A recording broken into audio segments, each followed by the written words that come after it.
Welcome back to the Tracy Take. I'm Tyler here with my brother Ryan, and today we are breaking down the Kansas City Chiefs 3-round mock draft. But before we do that, we have a fun announcement. We have partnered with BetUS for all of our viewers. If they like to bet a couple of bucks down on some of the games that they are watching, click that link down below and get to see the fun promotion that they're doing right now for all first-time players.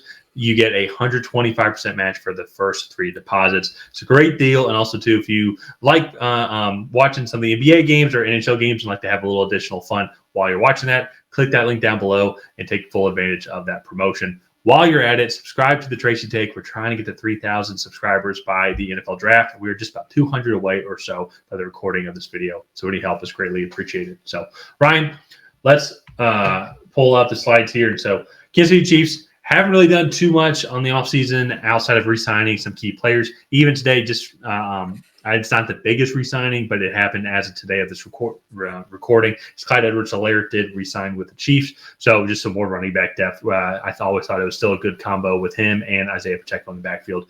But probably the biggest thing that they did in the offseason was 2 things, a re-signing and then a departure. Chris Jones getting paid. He is honestly kind of the heart and soul of the defense. He's the Patrick Mahomes of the defense, I would say, for the Kansas City Chiefs. So keeping him on was crucial.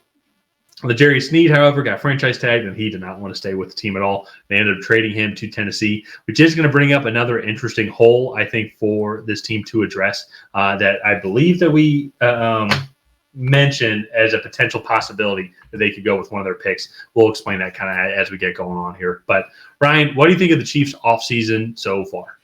Yeah, I'm a little surprised. I thought that they would do more than they did because they had so much. They were like 3rd or 4th in the NFL with cap space. I know most of it went to Chris Jones to re-sign him, but just a little lackluster. And now there's Rashee Rice rumors surfacing about him being involved in a hit-and-run accident. And so that'll be something to keep an eye on like what could influence this pick here. But all in all, I like nothing to really write home about. I think Irv Smith is like an average backup tight end. The Marquise Brown hasn't really caught on too much, but I will say putting him with Patrick Mahomes with his speed and downfield ability, I think it is going to be interesting to watch. But yeah, the loss of L'Jarius Sneed and Willie Gay, I think, are 2 pretty impactful losses for this defense. Those were 2 young guys that were playing at a really high level at the 2nd and 3rd level of this defense. And they obviously not to the same extent of the Eagles last offseason, but losing key contributors like that in the secondary and in that front 7, I think definitely showed that defense was not quite the same going forward. So now that that's a good segue into our first pick, but let's go ahead and move into the mock draft here. So Amarius Mims, I thought the tackle play was fine last year, but I will say getting a guy like Amarius Mims, who is just an absolute freak on that right tackle spot, I think could be beneficial for them, especially if they're able to get all of the potential tapped out of him. Very few starts. It is a little bit of a risky pick, but I would be interested to see if they're able to get all of the potential out of him there. Yeah, and we obviously we went back and forth, and even as you can see on the potential options of some other receivers that they could have gone at that time, they could have gone with Ladd McConkey, A.D. Mitchell as well. But we thought with how deep this class has gone, and also the historicalness of the Chiefs as well. Even if you go look at last year's class, everybody knew that they needed a receiver, yet they still waited for Rashee Rice in the 2nd round. So we think potentially that they do that again, try and bolster up the offensive line and keep protecting Patrick Mahomes and try and get a little bit better play. A prospect like Amarius Mims, obviously everybody knows he's only played in 8 games, and he has been on and off injured, but the physical traits are there. The ceiling is there, so maybe if you want to take a flyer for somebody at the end of the 1st round, it's like, I think he's a good guy to go and do it. If they go receiver here, I also wouldn't blame it at all. We did potentially go with Mike Santrill as well if they want to address that cornerback position immediately. One of the better kind of 2nd-tier corners, I would say, just with his overall time at Michigan. May potentially kind of replace that L'Jarius Sneed help a little bit. But here, I also think, too, it is the Chiefs. I mean, whoever they pick, I feel like it's going to just be a home run hit in general.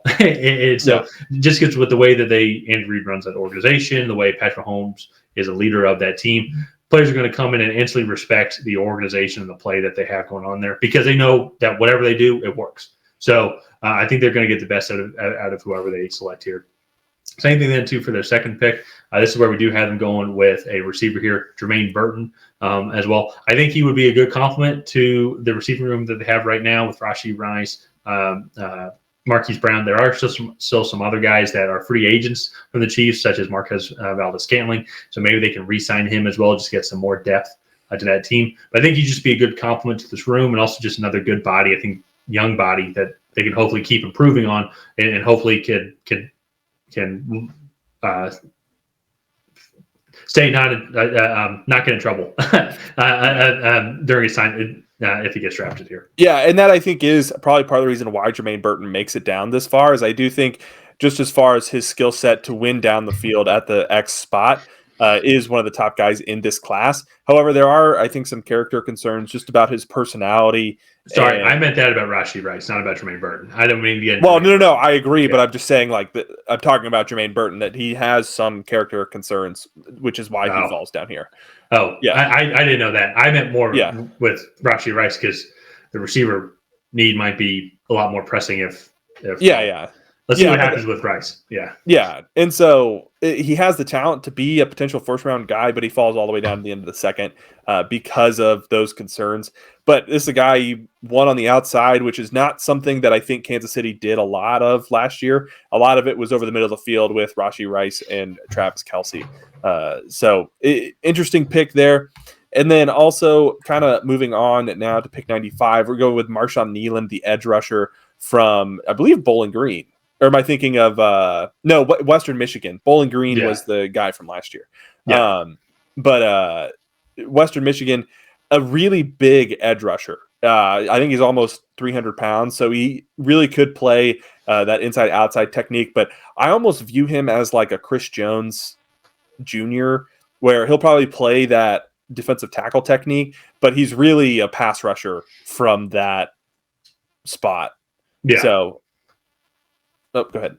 Oh, no. I was just agreeing. Well, especially too with his size as well, and then they have good edge rushers already on the outside. I think getting a kind of like a gadget weapon, a guy that can go alongside Chris Jones on the inside, but also then too, depending on what Chris Jones wants to do, that put him on the outside as well. Get a guy versatile like that, I think even gives a little bit more variety to a Steve Spagnuolo type defense as well, because I think you give him a tool like that next to Chris Jones. How can you even just make Chris Jones that much more effective? And a guy that big and a guy who has had a good offseason so far, and if you keep improving and developing him, it's going to be really tough to stop both of those guys on the defensive line. I will say now looking at it, though, with the route that we have gone so far, wouldn't be surprised if this is potentially a secondary spot as well. There's a guy like Chris Abrams-James and DJ James were taken just a couple picks later. Maybe help replace a little bit of that L'Jarius Sneed hole. But we'll have to see. As I mentioned already, I'm not questioning anything the Chiefs do because whatever they're doing, it seems to be working. So they find value in a guy. I could see them doing that. And Spagnuolo is probably the best defensive coordinator in the league, I would say. I would compare him maybe to Dan Quinn, but Dan Quinn's now a head coach, so that's a little bit different. Yeah. It's just scary to think too. The Chiefs team last year was not that like they were good, but it wasn't like the Super Bowl winning teams that they've been in the past, and yet they still then found out a way to win the Super Bowl, which only is going to be scarier for the rest of us because it's like they're going to have good defense, and now this offense is improving, like back to what we expect it to be with Patrick Mahomes. So it's going to be, as a football fan, it's going to be fun to watch to see how well they play. But then when you play them, you're like, oh no, we really don't like this result anymore.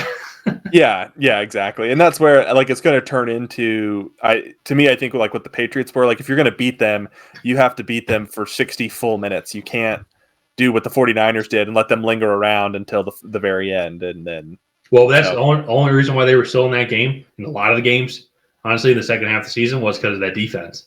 Yeah. So Yeah. so and that's if that defense can then stay that level, this offense is going to improve.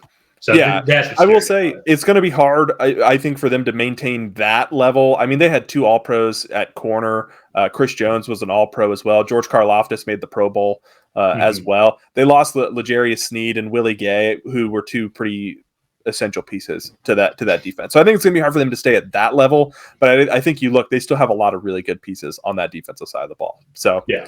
Yeah. but all in all, here, I think the Chiefs. I mean, when you win the Super Bowl, your team's in a pretty good spot. So obviously, they're pretty balanced and got a lot of good players. So I think they're just going to be in best player available mode, where they can just kind of take whoever they deem the best player. So Mhm. let's go Yeah. ahead and wrap up this mock draft here. If you guys have not already, please go ahead and like and subscribe. Leave a comment down below on what you thought of this mock draft. Did you love it? Did you hate it? What would you do differently? And other than that, we will see you guys next time.